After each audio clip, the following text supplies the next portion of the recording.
जब भी मैं आपके साथ बैठ के यहाँ बात करता हूँ या मैं इस कैमरे से बात कर रहा हूँ, तो जो भी मैंने पढ़ा है या फिर कुछ भी मैंने एक्सपीरियंस किया है उसको सिर्फ मैं ट्रांसफ़र नहीं करता।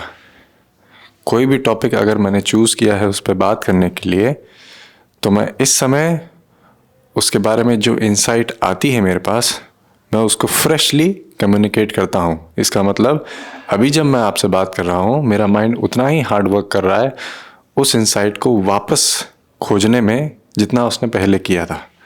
कोई भी ओल्ड नॉलेज या इन्फॉर्मेशन मैं आपके तक ट्रांसमिट नहीं करता हूँ, क्योंकि जो भी इंसाइट मैंने कल डिस्कवर की वो पुरानी हो चुकी है।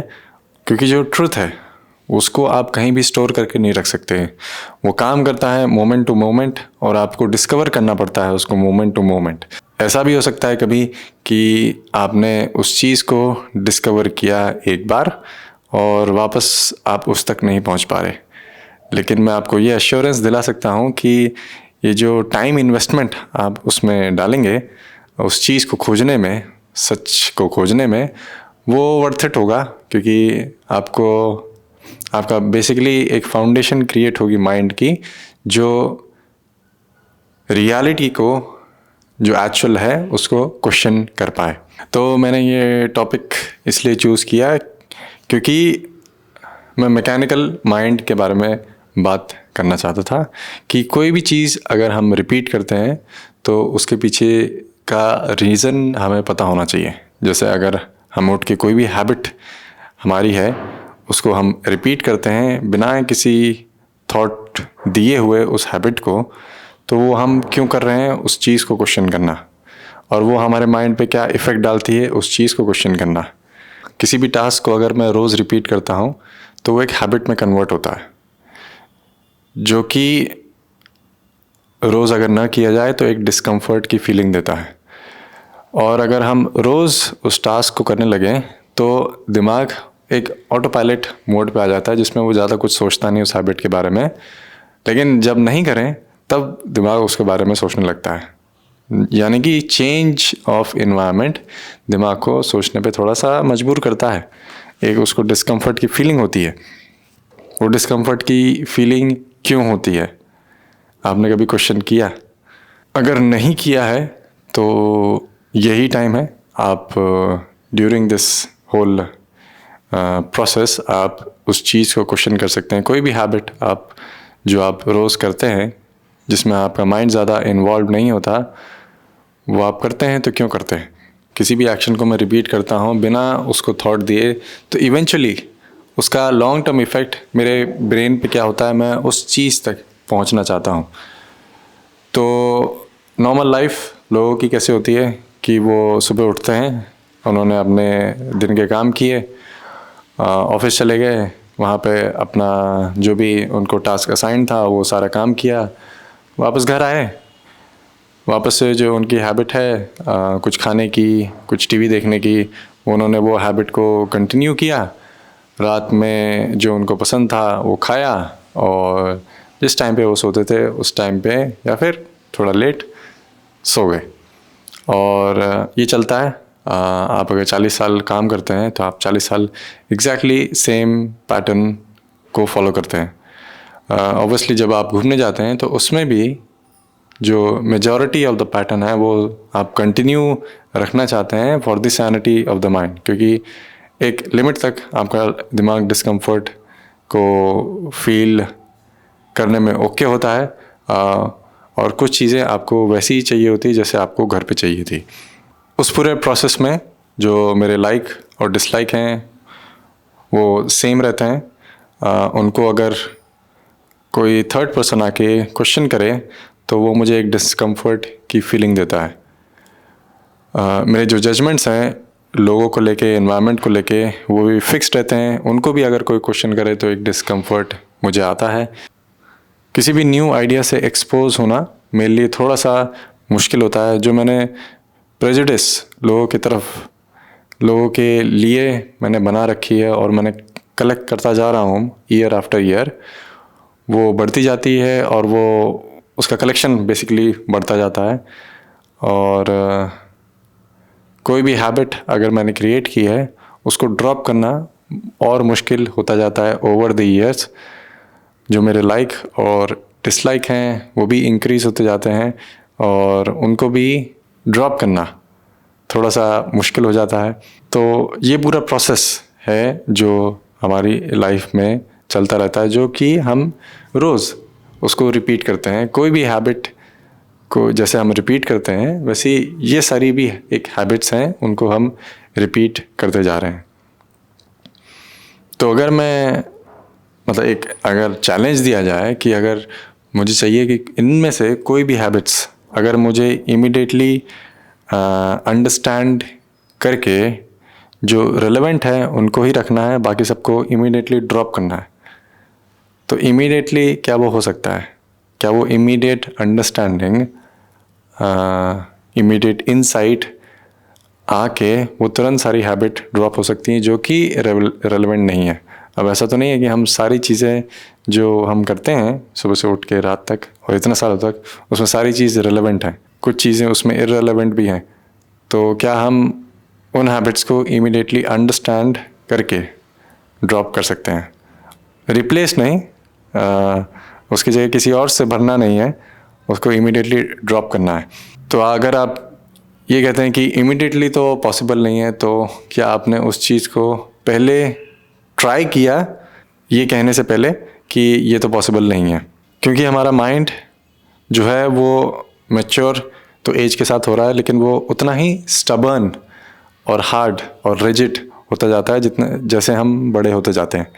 तो उसकी जो वॉल्स हैं, लाइक डिसलाइक, प्रेजुडिस, हैबिट्स, इनके सब की जो वॉल्स हैं वो और भी स्ट्रॉन्गर होती जाती हैं, क्योंकि उसमें जो स्टूडेंट लर्निंग जो एलिमेंट है वो डिक्रीज़ होता जाता है। तो जैसे आप देखते हैं कि बड़ों को कोई चेंज उनकी लाइफ में लाना बहुत ही ज़्यादा डिफ़िकल्ट होता है। कोई भी न्यू आइडियाज़ वो रिजेक्ट करते हैं। उसका मेन रीज़न यही है कि जो वॉल्स हैं उन सारी हैबिट्स, उन सारी लाइक डिसलाइक्स की वो काफ़ी थिक है। और वो थिक इसलिए हैं क्योंकि वो रोज़ रिपीट होती हैं विदाउट अवेयरनेस। माइंड उसमें प्रेजेंट नहीं होता, क्योंकि अगर उसमें माइंड प्रेजेंट होगा तो जो भी वैलिड लाइक्स हैं, जो भी वैलिड हैबिट्स हैं, सिर्फ वही रहेंगी, बाकी सब ऑटोमेटिकली ड्रॉप हो जाएंगी। और अगर वो ड्रॉप नहीं हो रही हैं और थर्ड कोई पर्सन आके आपको बता रहा है, तो माइंड इतना सेंसिटिव होगा कि वो उस चीज़ को समझ के तुरंत उस चीज़ को ड्रॉप कर पाए। तो I think being a student and learning always is what makes the mind very sensitive and supple to changes. जब भी मुझे टाइम मिलता है मैं उस माला को रिपीट करता हूँ और उसमें कुछ मंत्र या वर्ड्स मैं बोलता हूँ।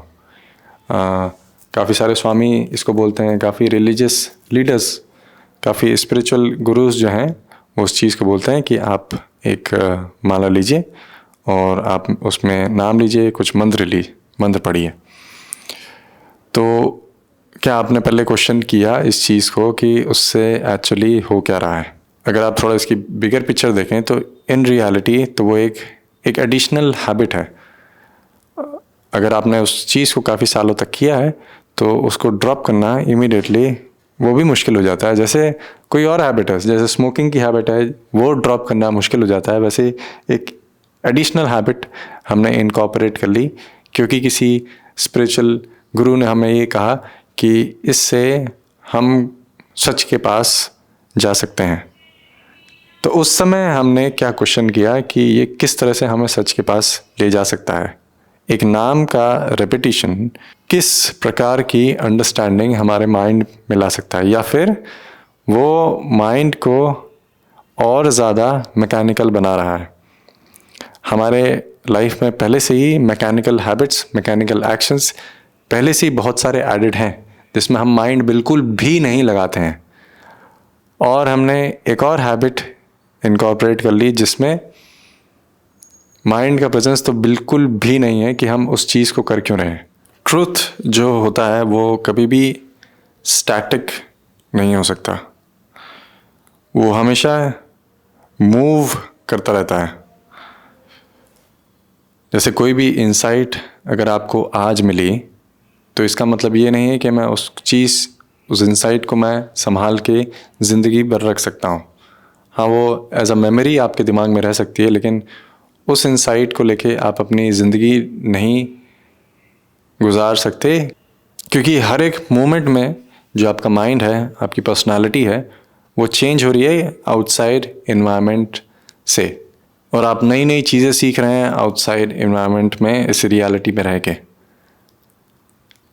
तो जो इंसाइट भी है वो हर पल, अगर आपका माइंड अवेयर है तो वो भी चेंज होती जाएगी। तो जो रियलिटी है, जो ट्रुथ है, वो भी मोमेंट टू मोमेंट वो चेंज होता रहेगा, वो उसके साथ, हमारे साथ ही वो बढ़ता रहेगा। जो जैसे हम चेंज होते जा रहे हैं ना, वैसे ही वो धीरे धीरे चेंज होता जाएगा। उसमें फंडामेंटली कोई चेंज नहीं होगा, लेकिन जिस तरह से हम उस चीज़ तक पहुंचते हैं, उसका जो रूट है वो चेंज नहीं होता, पर जो आसपास के प्रोसेसेस हैं उस तक पहुंचने के लिए वो चेंज होते रहते हैं, क्योंकि हर एक दिन आपके लिए डिफरेंट है। आज आपके पास ज़्यादा एनर्जी है किसी चीज़ को देने के लिए, कल आपके पास शायद कम थोड़ी एनर्जी होगी। तो उस केस में आप उस इंसाइट तक कैसे पहुंचेंगे? तो वो चेंज है, वो आसपास का चेंज है, रूट आपका चेंज नहीं हुआ है। आसपास की चीज़ें चेंज हुई हैं जिसके थ्रू आप वहाँ तक पहुँचेंगे। आई थिंक ये मैक्सिमम वर्ड्स में कम्युनिकेट कर सकता हूँ कि कोई भी मैकेनिकल प्रोसेस आपको रियलिटी या ट्रुथ तक नहीं पहुँचा सकता। अगर कोई भी प्रोसेस मैकेनिकल है तो जो आउटपुट होगा वो भी एक मैकेनिकल आउटपुट होगा। कि मुझे कुछ चीज़ आज, मान लो ऐसा होता है ना कि मैं ध्यान में बैठा हूँ और मुझे कुछ चीज़ एक्सपीरियंस हो गया, तो लोग क्या करते हैं, उस चीज़ को समझ लेते हैं कि वो रियल ट्रुथ है, और उस एक्सपीरियंस को लोगों को बताते रहते हैं कि देखो मैंने क्या डिस्कवर कर लिया। हाँ ठीक है, तुमने डिस्कवर कर लिया, लेकिन वो बस आज के लिए था। कल कल क्या करोगे तुम, और नेक्स्ट 60 ईयर्स क्या करोगे? तो सिर्फ एक एक्सपीरियंस पे या एक इंसाइट पे आप अपनी पूरी लाइफ को बेस नहीं बना सकते। वो आपको जो काम है, जो आपका हार्डवर्क है, कॉन्शियस रहना, हमेशा चीज़ों को क्वेश्चन करना, वो रोज़ का काम है, वो एक दिन का काम नहीं है कि आपने एक दिन हाँ कुछ इंसाइट पा ली तो मैं इनलाइटन हो गया। वो आपको रोज़ उस प्रोसेस को करना है, रोज़ नई इंसाइट आपको उस चीज़ में मिलेगी। तो क्वेश्चन, नेचुरल क्वेश्चन ये आ सकता है कि अगर मैं रोज़ एक ही चीज़, एक ही प्रोसेस कर रहा हूँ तो क्या वो भी चीज़ मैकेनिकल है? बहुत ही अच्छा क्वेश्चन है, लेकिन वो एक्चुअली में मैकेनिकल नहीं है, क्योंकि जो भी मैकेनिकल प्रोसेसेस हैं आप उसको नेगेट करते जा रहे हो। कोई भी हैबिट है जो जिससे आपको फ़ायदा नहीं हो रहा, आपने उसको ड्रॉप किया। ड्रॉप इसलिए किया क्योंकि आपका माइंड बहुत शार्प, बहुत इंटेलिजेंट और बहुत ही सेंसिटिव है उस चीज़ को समझने के लिए कि ये मेरे लिए सही नहीं है। तो मैंने उस क्विकनेस से उस हैबिट को ड्रॉप किया। तो वो कोई मैकेनिकल प्रोसेस नहीं था, किसी ने आपको बाहर से आके बताया नहीं और उस चीज़ को आपने रिपीट नहीं किया। किसी ने आपको मेडिटेशन मेथड दिया और उसने आपको उस चीज़ को आपने रिपीट नहीं किया। किसी ने आपको माला नहीं दी, उस चीज़ को रिपीट करके आपने उस हैबिट को ड्रॉप नहीं किया। आपने खुद की, अपने माइंड की क्विकनेस से, माइंड की अंडरस्टैंडिंग से उस हैबिट को समझने के बाद आपने उस चीज़ को तुरंत ड्रॉप किया। और ऐसी बहुत सारी चीज़ें आप अंडरस्टैंड करते हैं जब आपका माइंड सेंसिटिव होता है। सेंसिटिव माइंड कैसे होगा, तो उसका एक बेसिक सा एक्सरसाइज है बेसिकली, कि आप जब भी आपके दिमाग में कोई थॉट आए तो आप उसको लिख लें।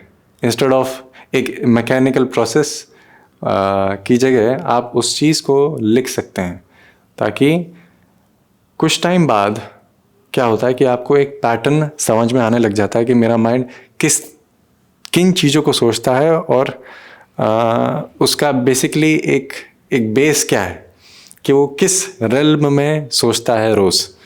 और इस प्रोसेस में आपको 1 महीना, 2 महीना, 6 महीने, 1 साल, कितना भी टाइम लग सकता है। लेकिन अगर आप बहुत सीरियस रहेंगे उस चीज़ को लेके, उस एक्सरसाइज को लेके, जैसे हम फिज़िकल एक्सरसाइज करते हैं अपनी बॉडी को स्वस्थ रखने के लिए, वैसे एक मेंटल एक्सरसाइज है कि आप जब भी आप कुछ चीज़ सोच रहे हैं अपने दिन में, कोई एक बहुत ही टॉप ऑफ द माइंड कोई थॉट आता है, तो आप उसको लिख दें, तो और उसको रोज़ करें, उस एक्सरसाइज को रोज़ करें जैसे आप अपनी फ़िज़िकल एक्सरसाइज करते हैं। तो कुछ टाइम बाद आपको एक बेस, जो माइंड का एक बेस है कि उसमें क्या क्या चीज़ें वो सोचता है, कितनी उसकी बेसिकली बैंडविड्थ है, क्या उसकी लिमिटेशंस हैं, वो आपको समझ में आने लग जाएंगी। तो इसकी बजाय अगर आप ये करेंगे तो आपको ज़्यादा बेनिफिट होगा। जब तक आप ट्राई नहीं करेंगे तब तक आपको पता नहीं चलेगा, क्योंकि अगर मैंने कह दिया कि इसकी जगह ये कर लो, तो आप या तो इसको एक्सेप्ट कर लेंगे या रिजेक्ट कर लेंगे बिना सोचे। तो ना एक्सेप्ट कीजिए ना रिजेक्ट कीजिए। आपको अगर लगता है जो भी मैंने अभी तक कहा उसमें थोड़ी सी भी वैल्यू आपको उस चीज़ में समझ में आई, तो आप इस चीज़ को ट्राई कर सकते हैं। ओके, मिलते हैं नेक्स्ट वीडियो में।